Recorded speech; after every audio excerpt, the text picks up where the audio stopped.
આજથી રશિયાના રાષ્ટ્રપતિ વ્લાદિમીર પુતિન ભારતની 2 દિવસીય મુલાકાતે.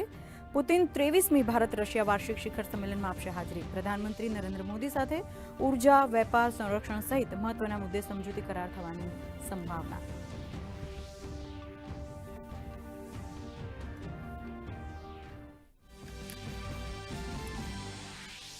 લોકસભામાં પ્રશ્નકાળ દરમિયાન કેન્દ્રીય જળશક્તિ મંત્રી સી.આર. પાટીલે કહ્યું, પીવાના પાણીને છેવાડાના માનવી સુધી પહોંચાડવામાં ઢીલાશ કરનારા કર્મચારીઓ સામે લેવાશે એક્શન. તો રાજ્યસભા સાંસદ મયંક નાયકે શાળાઓમાં અભ્યાસ કરતા બાળકોની આંખોની તપાસ અને સ્કૂલ આઈ હેલ્થ મિશન પર પૂછ્યો સવાલ.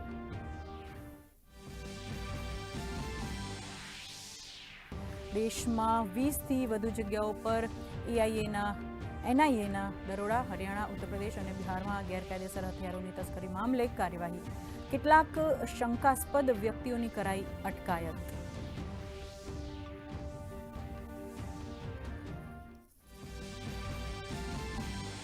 એક દેશ એક ચૂંટણી સાથે સંકળાયેલ બિલ પર મહત્વપૂર્ણ બેઠક આજે. પૂર્વ રાષ્ટ્રપતિ રામનાથ કોવિંદે કહ્યું, ભારતના વિકાસ માટે ગેમ ચેન્જર સાબિત થશે નવી અવધારણા.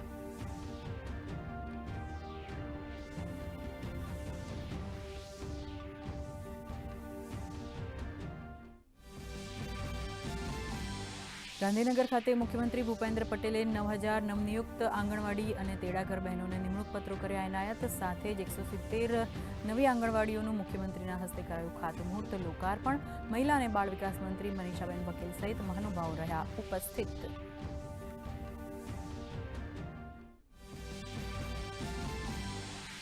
ગુજરાત એટીએસે જાસૂસી નેટવર્કનો કર્યો પર્દાફાશ. ગુજરાત એટીએસ દ્વારા જાસૂસી કરતી મહિલા અને પુરુષની કરાઈ ધરપકડ. બંને આરોપીઓ પાકિસ્તાનને ભારતીય આર્મી કેમ્પની માહિતી મોકલવાનો થયો ઘટસ્ફોટ.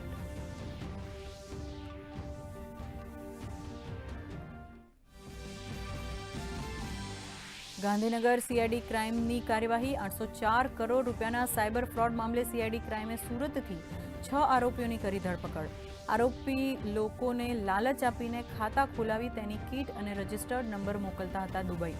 ભંગારના ધંધાની આડમાં રૂપિયા કરતા હતા સગે વગેરે. આજે આંતરરાષ્ટ્રીય ચિત્તા દિવસ. પ્રધાનમંત્રીએ કહ્યું, ભારત અસંખ્ય ચિત્તાઓનું ઘર હોવાનું છે ગર્વ. ચિત્તા સંરક્ષણ ટીમની કરી સરાહના.